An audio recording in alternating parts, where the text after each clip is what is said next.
কালকা হইলো ডালমিয়া কোম্পানির থেকে আমার জামাইটা ডাকছে, ডাকার পরে দিয়া 6 মাস পরে পরে একটা একটা গিফট পায় আর 5টা মিষ্টি দেয়।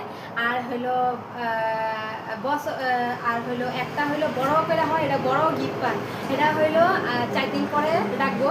আর যেটা শুরু গিফট পাই যে এটার মধ্যে হইলো কালকা ছাতি দিছে, আগে রেইনকোট একটা দিছে, তারপরে জগ দিছে, তারপরে বোতল দিছে, তারপরে দেখো ছাতি দিছে কি সুন্দর।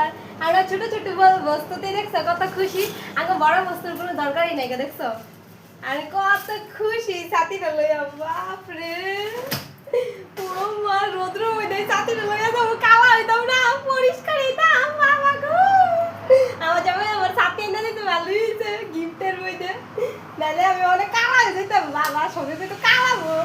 ও বাবা, অনেক কথা আমি